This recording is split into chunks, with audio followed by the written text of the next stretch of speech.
My name is Angie Von Slaughter. I'm the lead pastor here at One Church.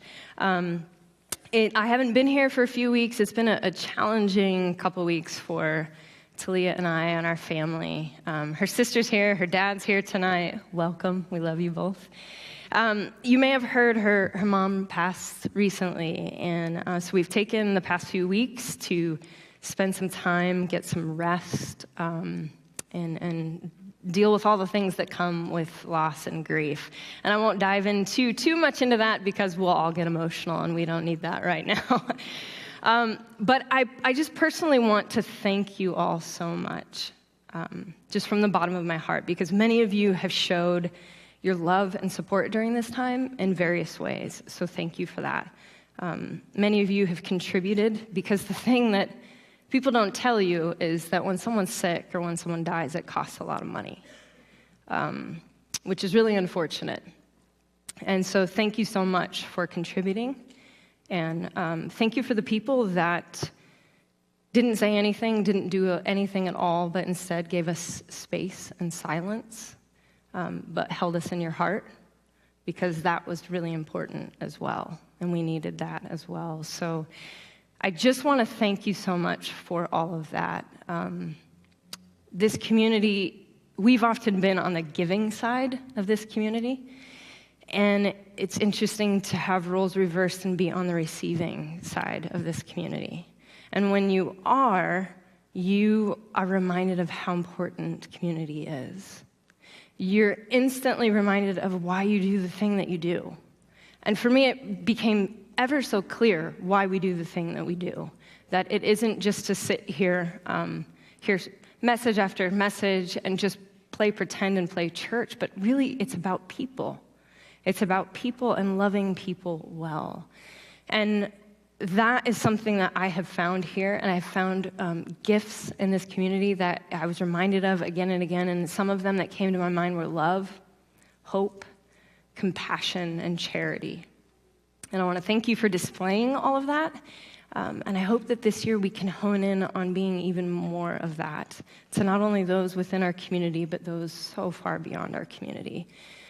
You don't realize how sometimes something really simple, just a kind word, a small donation, giving somebody a meal, something really small can actually go a really long way in healing a heart that needs that. So thank you. I also have to give a disclaimer that I'm extremely tired and jet-lagged tonight. Talia and I took a red-eye flight along with Zen and her wife, Courtney, and we traveled for 12 hours on Thursday into Friday. So we got home technically yesterday morning at like 9 a.m., and barely slept, and then spent yesterday trying to catch up on some sleep, and then today I sort of feel like I don't know what day it is or where I am. So coming from sort of this emotional few weeks of a bender into jet lag, I feel very like, what am I doing tonight? So I give you permission to give me permission to have some grace. Is that cool? So if I fumble over my words, trust me, I've been doing this probably all day. The past week, as I said, we got to travel and take a vacation that is ironic. We actually planned this vacation over 6 months ago, practically. Who knew how, it's so ironic, who knew how necessary that vacation would be now? It was like perfect timing. We needed this break. We needed a place to just go and rest and not have to worry about the things that come with living life and being a human. So I say it's ironic, but I really think it's one of those weird things that I'll chalk up to being a divine-inspired moment. And so we flew to the Hawaiian Islands, and I mentioned that before a couple weeks ago. I think it was 3 weeks ago. I was all excited. I was like, yeah, we're going to Maui, and we didn't know that the series of events would unfold over the last few weeks. And so we decided to get on a plane and go to Maui and take this trip and just unwind. And how many of you have ever taken a flight overseas in any way? That is most of you. I'm so glad. If you haven't, do it. It's fun. But it's also bizarre. It's this bizarre feeling of like knowing that you are just a small, tiny speck in this metal tube hurling like however many miles an hour in the middle of the atmosphere over an expansive, endless ocean. It's the weirdest feeling. And I almost had to talk myself off a ledge for a moment, because have you ever gotten there? You kind of get in your head for a second. And I'm one of those people that seem calm and collected, but inside I'm having a major anxiety attack. But outside I'm like, it's fine, I like flying. And inside I'm like, nope, get me off this thing. And you can't get off. That's one thing that's really frustrating. There's nowhere to go. And so I was reminded as I'm on this plane, like, yeah, I'm stuck here. And not only that, but I'm so tiny. I'm so small, and this world is so, so vast. And I couldn't help but think that as we spent hours flying over this Pacific Ocean, I couldn't think of how wild it was that at some point in history, someone once had to come and discover these remote islands. I mean, here we are, paying our money, getting onto this jet and flying, and doing this in a very modernized way. But at some point, someone had to arrive at this in some way. And that, to me, is just insane, that somewhere along the ways, someone decided, I'm going to go ahead and not have the means of modern technology. I'm going to hop on a boat and make this expedition. And that there were expeditions into the unknown, into the tedious expeditions of discovering unseen lands.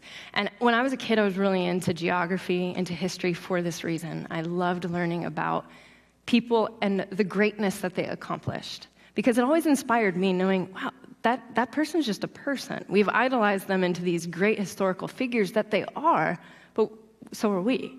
And so it always inspired me of knowing these people, somewhere at some time, they discovered the Hawaiian Islands. How crazy is that? These are the thoughts that go on in my mind as I'm on an airplane. I'm not just like, oh, let's read the newspaper. I'm like, the world is vast. And so long before British explorer James Cook discovered Hawaii, and I say discovered because it was already there with people living on it, but when he discovered it, the islands actually were first settled by the Polynesians. They came from another set of really remote, far-off islands called the Marquesas Islands. Anyone ever been there? That would be amazing if you had, because they're one of those hardly traveled islands, very remote. It's 2,000 miles away from Hawaii's Big Island. They came somewhere in my goodness, I think I read that it was like 100 something. Who knows? A long time ago. That's what I'm going to say. This is my brain for you. A long time ago. They came by canoe. Could you imagine going by canoe with your remote tribe 2,000 miles into the Pacific Ocean to discover something you don't even know is there? Like, you don't even know Hawaii's there yet. You're just embarking on this thing going, yep. And I'm thinking about this going, I'm getting antsy after 4, 5, 6, 7 hours on a plane, and we're talking not hours or days, but we're talking months. Months in a canoe with your provisions. And they were skilled hunters and fishermen, so they clearly knew what they were doing and had this mapped out. But had they known where? Clearly, if they hadn't known of this thing called Hawaii, they wouldn't know where to go. So they were taking a guess. There's something else out here. I don't know what else is out here, but I know there's something else out here, and we can't stay here anymore. We can't stay here anymore because we're running out of provisions. We're running out of the things we need. So they took a chance, and they said, these old ways, they're just not working anymore. We're going that way. And I kept thinking about, could you imagine embarking on a journey like that? Traveling through the rough terrains of the sea into the great unknown. Most of us can't even imagine what that's like, even just getting into a car and driving here and not having a plan, let alone 2,000 miles in a canoe. And I'm thinking this as we're hurling through the atmosphere in this metal tube that smells like recycled old air and is hot and sweaty. And I'm thinking, isn't this a bit like life? Isn't that a bit like the journey of the spiritual life in particular? That you don't really know what's out there, and you're kind of being hurled however many miles an hour, hoping that there's something there. But the thing is, with the spiritual life, we often like to stay with our canoe on the island. And this applies to life, because I think everything is spiritual. We like to stay where it's comfortable on the island. But you can't embrace the mystery of the oceans or the unknown until you're willing to leave the shore. And that is something I was so reminded of throughout the last few weeks, is that to go into the unknown, into new territories of spirituality, into new territories of your own personal life, you can't go into those evolving new spaces without leaving the shore, without leaving what is, what's known, what's comfortable. And I thought about that just like these people that came to discover a new land, what places are undiscovered within our own selves because we aren't willing to leave the comfort of the shore? And I've been asking myself that question. When you're faced with dealing with grief, you're faced with not only grieving the loss of someone, but you're faced with your own mortality. You really are. You don't think about it until you see someone that was here and is no longer, and you start realizing your own mortality. And you start realizing, I only have one life to live, and I better damn well make it count. And that's what I kept thinking. I have one life to live, and I want to make it count. But how many times am I myself, or you, or our community, so comfortable in the known that we're not willing to head into the uncharted territory of mystery and unknown? The old is comfortable, it's knowable. I mean, we've made maps, we've made coordinates and routines and schedules of it, but yet we're often called into the mystery of God's great unknown. We read this again and again in Scripture of a God that's always creating something new. A God that's creating something new. And we see that in humanity all around us. With birth and new life, there's newness all around. But the unknown is scary. The unknown is vast. It's uncertain, especially when we're talking about something like an expedition. No one's ever gone there before. You don't know what's on the other side. You don't know what waits for us. And I kept thinking about this with our own community, that as being one of the first churches that's a part of this progressive movement, as we know it in this current time, no one's done this before. They may have done something similar in the past at a different time, different place, but where we're at, no one's done this before. We don't know what lies ahead. And so sometimes it feels like very much uncharted territory. We're kind of moving into this, I'm not sure, but I'm trusting something good is here. I'm not sure, but I'm trusting something new is here. And so you're moving forward. But we often fear stepping into the mystery even when we're changing or we're becoming something new. Like when you know it, you know you're not the same anymore, and you're not who you once were, but you even then still try to stay where you are. And I've done that before in my own life, where sometimes I just want to stay where it's comfortable and known, the thing that I've always done. And then you can't stay there for too long before that thing no longer can hold you. We clamor and fight to hold on to ways of old, to old ways of thinking, but often the old can't contain the new. And I'm reminded of a parable Jesus tells in the Gospels, and many of you may know this, and if you haven't, I'll share it with you, and maybe you can hear it for the first time. It's the parable of wineskins. And Jesus was clearly a fan of questions, which we've explored in previous series, a clear fan of storytelling, the art of storytelling. And it's, I think, something that he uses so much in his parables, in his teaching style. Because after all, storytelling still is one of the most captivating and compelling ways to share new ideas and concepts. When you tell a story, you can share these concepts and these ideas while allowing others to wrestle with the meaning. And I love that Jesus does this again and again. He doesn't tell people what to think or what to do. He gives them a story and allows them to find the truth in it and find what they should do. And to me, that is empowering people, is when you allow them to find truth. And so he tells this story that allows us to find deeper meaning in it. And in Luke chapter 5, we encounter a story of Jesus being questioned about his religious practices. Anyone ever been there, been questioned about your religious practices and ideas? You got a few people, a few honest people going, yep, right here. In verse 33, we read, they said to him, John's disciples often fast and pray, and so do the disciples of the Pharisees, but yours go on eating and drinking.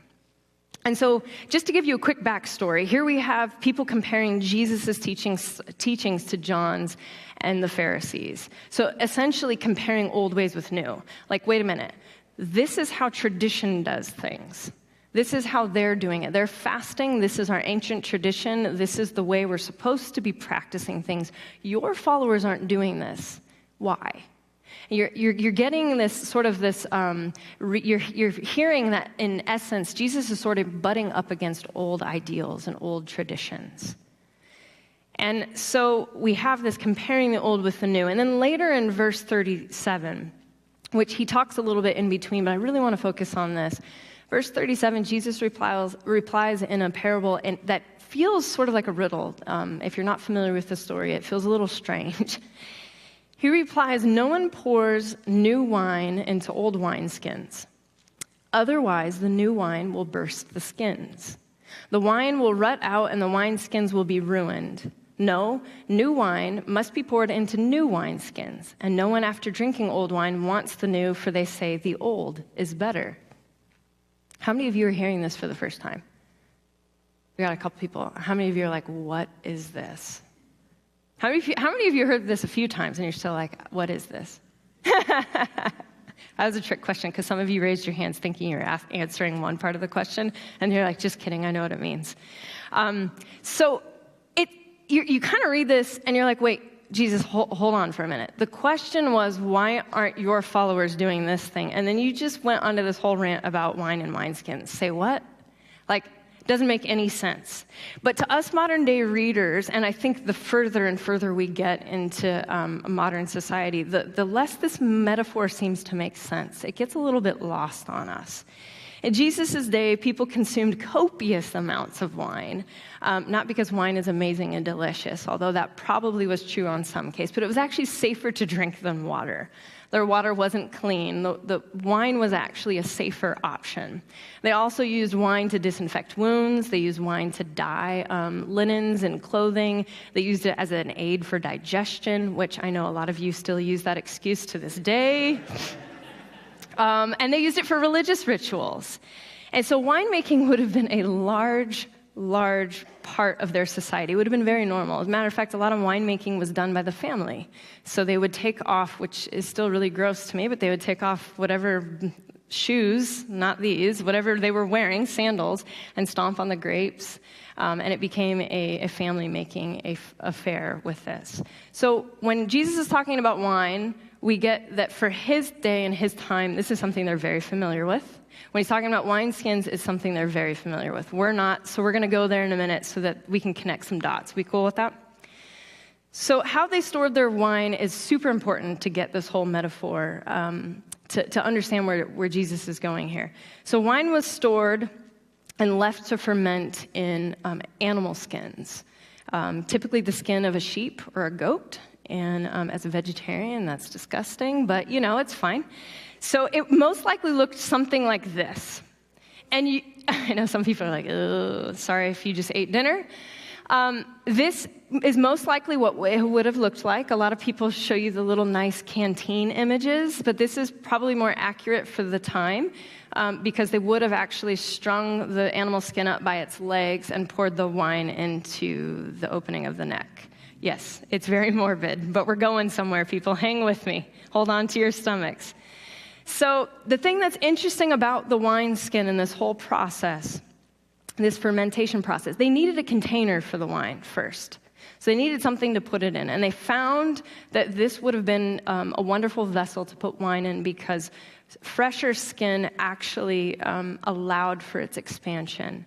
So something about new wine, if you don't know much about wine, the fascinating thing is new wine, when you're making it and it's fermenting, it expands. It gives off gases. So it's no longer this. It starts to expand and grow. Well, as the new wine is poured into this new wineskin, it's still, again, it's gross, but it still contained enough collagen and elasticity to allow for that container to expand and grow. Some of you look like you're turning green. I know. Some of you are going, oh dear. It would allow it to stretch for this fermentation process to take place. But over time, under usually the poor weather conditions, you have the scorching of the sun, heat, dry air.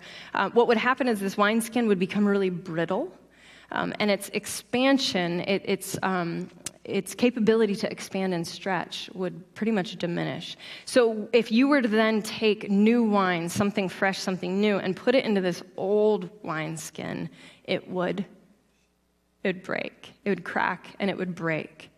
And then what would happen is you would not only lose the contents, but you would lose the container. So both would be ruined. So this is a thing that we don't really get so much when we hear this firsthand. But so then when people are asking Jesus, well, wait a minute, why don't you fast and do things? Why don't you do, so what they're really getting at is, why don't you do things like other people are doing them in our churches and in our synagogues? Wait a minute, how come you're not worshiping and practicing things like the other people are doing? And his response, as you can see in this riddle and parable, is about newness and putting newness into oldness and how that does not work. So when Jesus says new wine must be poured into new wineskins as an answer to this question, you get an idea that what he's probably really talking about is a faith expansion. He's probably really talking about a faith expansion that's requiring a newness of mind and a new way of being. He's essentially bringing forth something new that the rituals and the traditions of his time simply could not contain. Now, some of you know exactly what I'm talking about, and some of you might still be going, I don't understand how this applies. But does anyone know what I'm talking about? Any of you, have you ever been in a place of expansion? Whether that's your own personal life, your spiritual life, whatever it may be, and you found yourself in new territory that could not be contained by the old anymore. I don't care if it was a church, a job, a relationship, a business, a way of being that you're like, I can't do this thing this way anymore.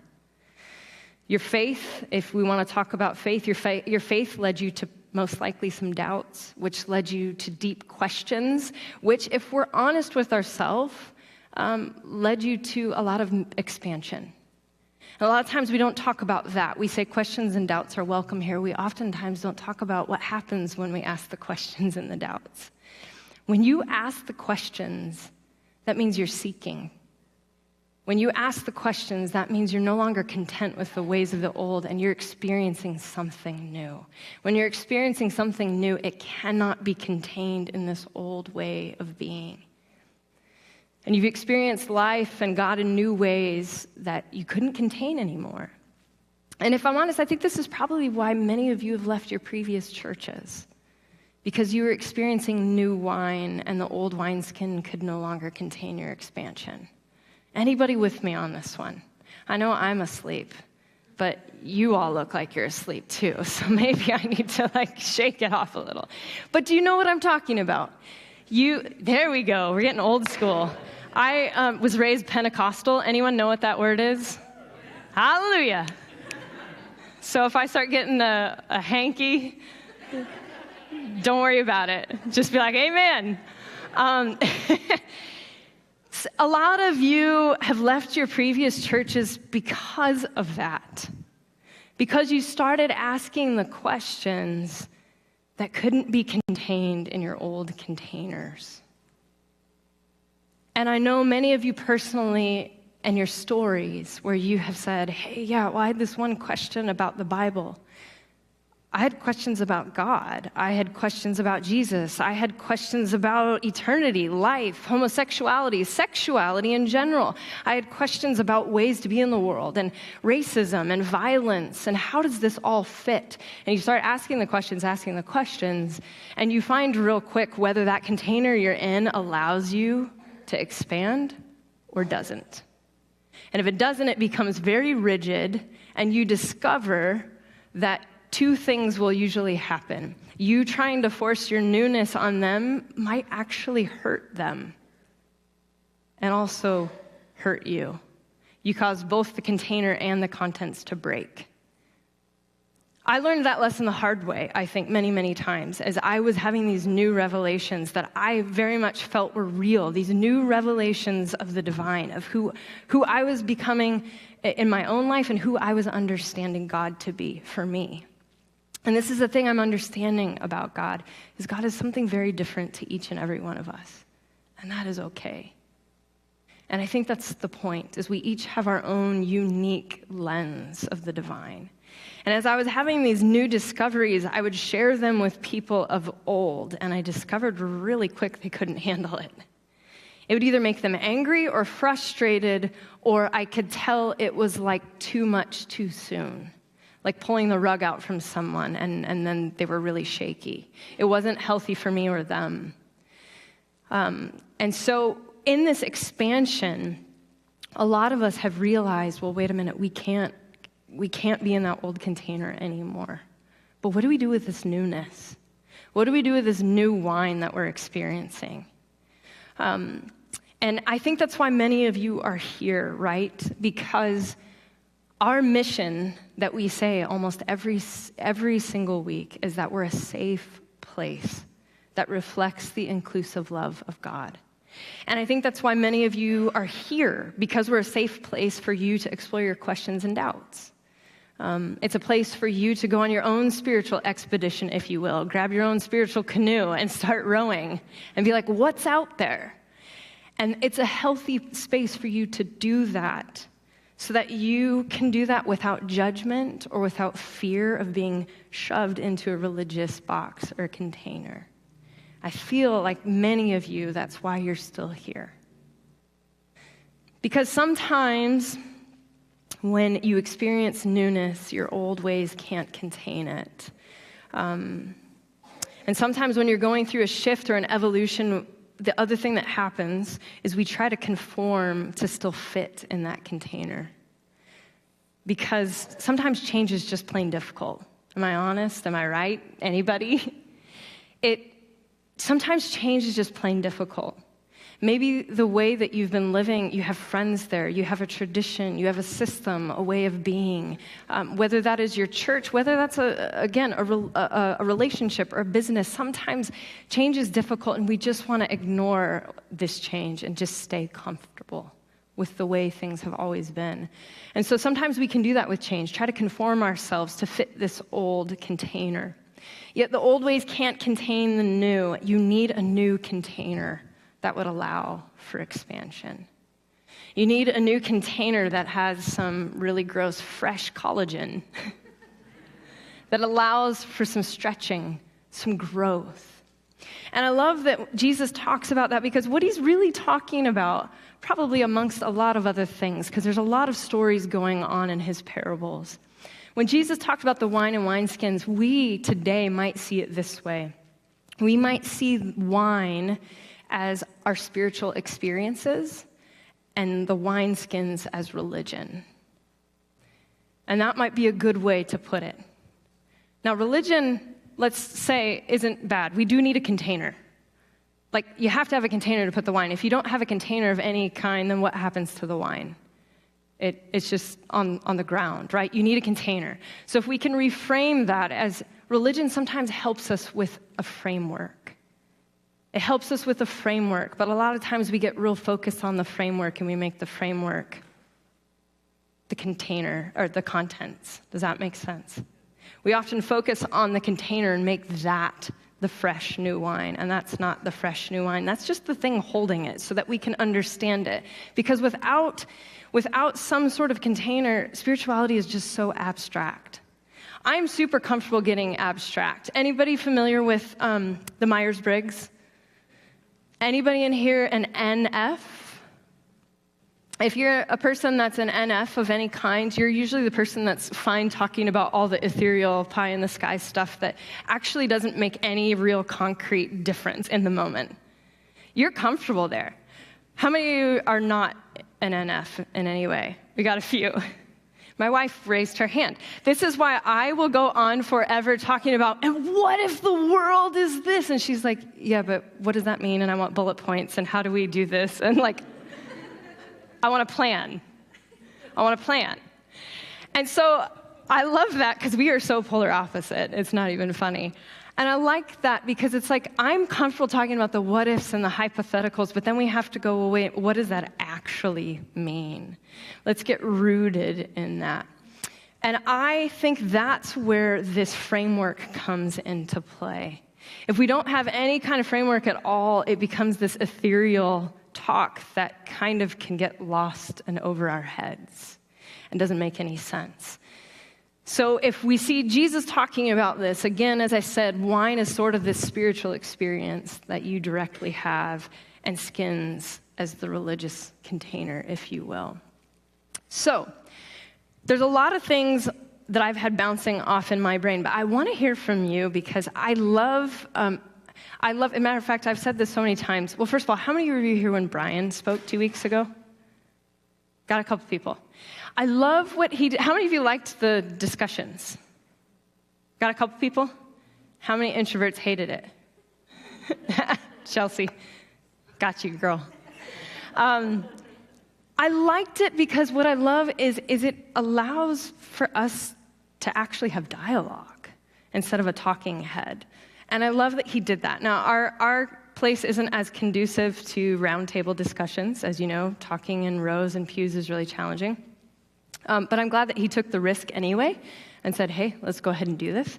So tonight, I'm not going to make you move around, but I do want to hear some honest feedback. And please know, first and foremost, that this, as we do say, is a safe space. We said that from the beginning. Now, how people interpret safety, I've realized, is a different thing. And you can't always control people's reactions and responses. But I will let you know from myself and the people here in leadership at One Church, we value everybody's opinions and beliefs and respect them. I respect them immensely. So I want you to know that as you go to answer a question, know that you are in a comfortable space. But if you want to participate as you feel comfortable, I have a couple questions. And we're just going to throw them out there and see what everybody says. So in thinking of newness and experiencing something new in your life, since we're here, we'll make it about spirituality, but it doesn't have to be because, like I said, I believe that everything's spiritual. So whatever that is for you, what is the new wine coming into your life? And maybe we could say, what newness no longer fits into your old wineskin? That might be easier to answer because some of you have a point of reference. Like, that was my old wineskin. So what is the new thing that just couldn't fit into that anymore? Anybody want to yell out some ideas? View of God. Anybody else on that one? View of God? Show of hands. A lot of people. Anyone want to be brave enough to get more specific? I know, it's scary. It's scary. View of heaven and hell. Salvation. Oh, original sin. 2, can I get a 3? Can I get 3? Okay. Anybody else? View of yourself. The Bible. Yeah.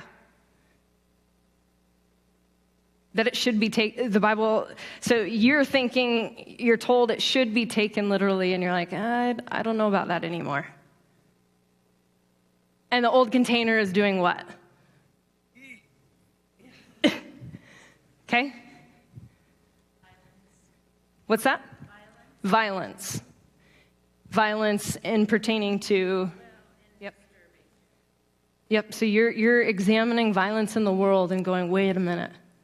How does this fit? Especially as followers of Christ, who is the follower of peace, love, kindness. Yes.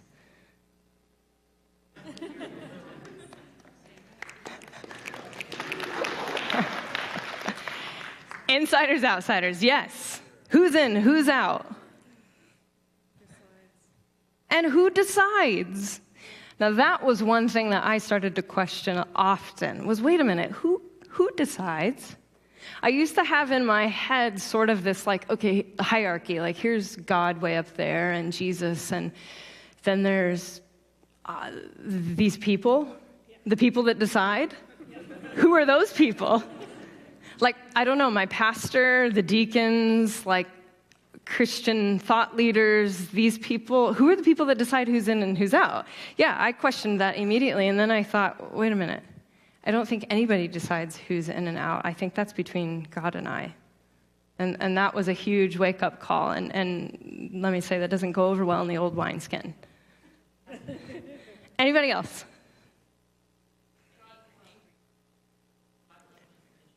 Angry God. So you're questioning. So that didn't fit in anymore. You're like, no, I don't really think I believe in that angry God. Someone back there said something. God's will and blueprint. Oh, yeah. God's plan. Now, yeah, I think we could probably do a whole series on that, and that's challenging, right? God's plan sounds great when life goes wonderfully. What about when life goes terribly? Was this God's plan? You have those questions. How many had those questions and went, wait, this doesn't fit into my old wineskin anymore? We got our hands raised. You're very polite. Mary, you've raised your hand. She just said, oh, no, you did raise your hand. I did, but you asked the question. I was answering the response. Okay, my fault. I put you on blast for no reason. Sorry, Mary. You'll throw it out there? Equity. Yes, right. Equity. So in talking about not just equality, but equity, fairness, justice. Yep. Yeah. So that's actually something that we were going to talk about this month as a series on that, which is postponed to next month due to us being gone for a few weeks and bumping this series. We want to dive more into talking about that. Equity, fairness, justice, equality. What does that mean as followers of the way, followers of love, followers of God, followers of Jesus? What does this all mean? Anybody else? Yeah. They look at you weird. This is what happens when we have new wine and you try to talk to the old wineskin. It goes, what? What are you talking about? Give me that old wine. And that's actually, all jokes aside, that's another point Jesus is making here, because he actually also has a little parable right before this about new cloth sewed onto old cloth, and how it won't hold, it rips, it tears, it shrinks. And so he's making this this comparison that is really essential to what you're saying, that when you have this, when you're taught a certain way, you're conditioned to think a certain thing. It's really, really hard to get new ideas, which is why most of us, we use the word deconstruction.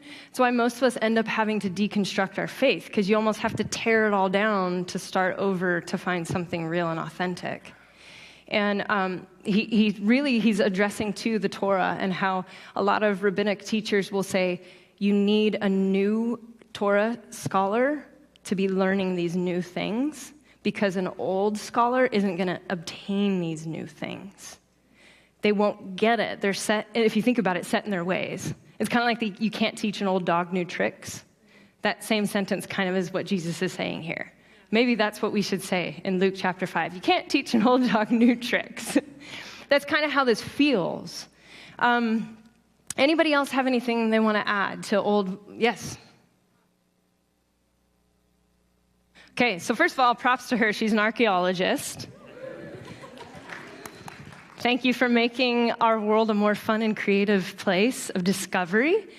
She's struggling with knowing that our religion is the right and only religion.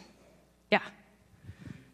Me too. Anybody else? Anybody else willing to be honest? Some of you might be like, I'm a little nervous about all of this right now. Angie, it's safe. Yes? Anybody else? Yeah. No, I'm not tricking you this time, Mary. I swear it. I swear, I'm just wanting some honesty because I think for years, One Church has been on this path, and individually we have been, but One Church has been on this path of deconstructing, and sometimes we dance around the things, and we're scared to say it out loud when we know the person right next to us is probably going through the same thing. This helps normalize it so you all know, yeah, me too. Yeah. Yes, so she said, I don't necessarily think that it's the right religion. It's all parts of truth. Probably it's one. You know, Richard Rohr has a really great quote about that. He says something like, truth is truth. It doesn't matter where you find it. That if it's truth, like capital T, truth, it doesn't matter where you find it. Now, this is a Franciscan friar.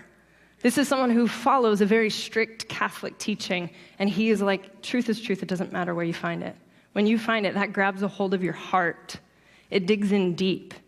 It digs in deep and it says, yeah. And that, for me, has many times made my old wineskin break because I found truth in places I was told I couldn't find truth. I found truth in places I was told I could not find truth. And something deep within my bones was like, yep, I feel this. I feel this in my bones. And so when we talk about where One Church is headed, and that's sort of, this series is all about us as individuals, as evolving people, but as an evolving faith community. That's part of my main reason why I wanted to do this, is because we are evolving and changing, and it's been happening throughout the last few years, but especially the last 6 months. And we're like, where are we headed? Well, I sort of feel like we're the tribe on the canoe. We're not really sure where we're headed. Can we be honest? But we know we're following that capital T truth that's speaking deep within our hearts. And for me, that's the life I want to live. I can't conform to an old container anymore. I can't conform to that. But I can follow an expedition into the great unknown. And I believe God is bigger and more vast than anything I've ever experienced, and I'm wanting to go into that uncharted territory. Anybody with me? We got a couple people. Let's go. I will say this. Embracing the new wine and the new wineskin will often get you called a heretic. Anybody been called that? Me too. And other words, someone said yes. A little more colorful, maybe. Or probably not if they come from the religious. I'll pray for you, sister. I have been told that. Last week, Steve, my brother Steve, you did a great job last night. I said last week. You did amazing. Thank you for that. You mentioned something about the Good Samaritan and how they were called heretics, which is ironic because who becomes like the heroes in the story? The Samaritans, the heretics. And so it's ironic that the heretics become the heroes. And I love that because if I'm honest, all of my favorite spiritual teachers are heretics. They really are. Rob Bell, Richard Rohr, MLK, Mother Teresa, Jesus. We forget Jesus was a heretic. We do. We forget that Jesus was a heretic, that Jesus actually spoke against some of the traditions. Now, he didn't say all the traditions were bad. He embraced many of them. But he said, hey, there's still newness. And I think Jesus understood there's this newness, there's this creativity, let's move into it. And they were called heretics. A woman once confronted Mother Teresa about her untraditional ways of serving, asking her, sister, why are you doing this? Not everyone behaves like you. Who taught you? She replied, so it's interesting, you get the question. The question is, wait a minute, everybody else is doing things like this and you're doing that, why? Who taught you? She replied simply, my God taught me. When the woman asked who this God was, Mother Teresa kissed her on the forehead and said, you know my God. My God is called love. Preach. Love speaks to us on a level that is universal, that is like down deep in our bones, that you know is capital T truth. But it often takes someone walking away from their previous faith understanding and blazing their own trail to divine love to be called a heretic. And it's not for the faint of heart. Can I be honest? It's not for the faint of heart. I've gone too far now to turn back, so here's the heresy I go. And once you're there, and once you see, you can't unsee, you can't go back. It's like a fresh revelation. Religious heretics were often people who had a divine encounter with God that often went against the grain of what they were taught, and they had the bravery to follow it. And it might look very different. And so when some of you say, hey, Angie, I'm sort of like reading this book, and they expect I'm going to judge them, like, that's okay. Hey, Angie, I'm kind of dabbling in, okay. Hey, Angie, I don't know. I've had some people, I don't know if I want to go to one church anymore. I kind of just don't think I need church. Okay. They expect a judgment when I see probably an expansion. And that's usually what I see is like, okay, you need to figure this out. You're expanding and growing. You need to follow that. You need to follow that, and who am I to squish you into a container that maybe you don't belong in right now? And so are we brave enough to follow that as individuals? And I want to ask, are we brave enough to follow that as a community? Now, Brian, who spoke here 2 weeks ago, he is a pastor of a United Methodist church downtown. You hardly will know it because his church is very different from United Methodist organization. But he is doing new things in new ways. And I'll tell you what, his church isn't like rapidly expanding. Because when you call out faith and when you call out injustice, and when you're doing these things, it's not the thing that people love to hear all the time. But it's the capital T truth, if you will, that needs to be pursued. And him and many people like that have inspired me on levels to say, one church. Do we want to just be church? Do we want to be the church? Do we want to just come sit in church? Do we want to be the church? Do we want to give lip service? Do we want to actually give acts of service? And so I ask this, when we do this series, we'll have probably 2 more in this series. But I want to ask, like, are you ready for an expedition? I got some people shaking their heads. And you might be going, I am, but only if you tell me where we're headed. Which is kind of not the point of the expedition. I will tell you this, and the musicians can come up at this time.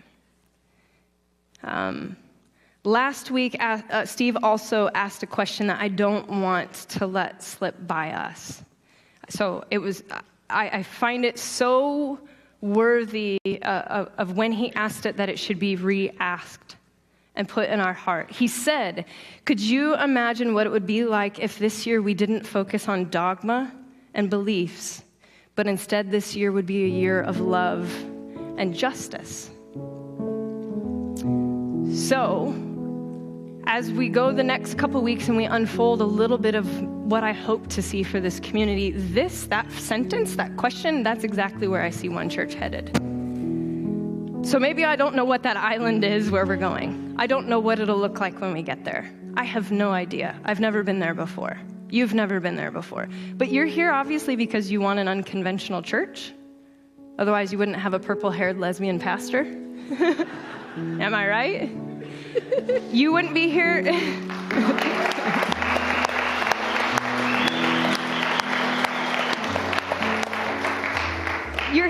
And I know that, and I sense that. You're here because you want that. And so this is where I see us headed, a place of love and justice. Less focused on doctrines and more focused on people. People. We get so caught up in, well, I see this scripture this way. Okay, great. That's fine. You can have a healthy debate on your own time over coffee, but like, how are you living this out? How are you living this out? Interpreting scripture does nothing if it doesn't change people's lives.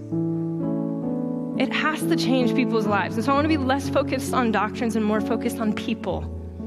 Less focused on right beliefs and more focused on following the way. Inhale love and exhale mercy. So I'm calling 2019 the year of expansion. And we've been given a new year and what I call like a new metaphorical wineskin. And I want to leave you closing with this poem by Neale Donald Walsch. Yearning for a new way will not produce it. Only ending the old way can do that. You cannot hold on to the old, all the while declaring that you want something new. The old way will defy the new. The old will deny the new. The old will decry the new. There is only one way to bring in the new. You must make room for it. So as we lead into this next song, I really just want to ask if you're ready for that. And what would that look like to be a church that maybe did some things a little bit unconventional sometimes? Maybe sometimes there wasn't a sermon, because we've had a lot of those in our life, but maybe we actually went and served. Maybe sometimes there was roundtable discussion and we got to know one another. Maybe times there were meals where we got to connect and belong. And I sense that in this newness, sometimes when there's newness, you have to play with the form a little bit. And we'll get it right. We'll get it wrong sometimes. But I hope that there's enough of you that are wanting something new too. Maybe you've already got the new, and you're just looking for a place to put it. I believe that in an old Pentecostal phrase that God is doing a new thing. And I think that's true. The world is evolving and changing, and we must evolve and change too. I think time is calling us to be love to our communities. And even though this is my job, the world needs a lot less sermons, and we need people actually loving and doing things. So whatever this looks like in this next year, we have a new wineskin, and that's what I hope we step into. So as we have this last song, I want you to think about what that might mean for you personally. Not just this big hypothetical as a community, but you as a person.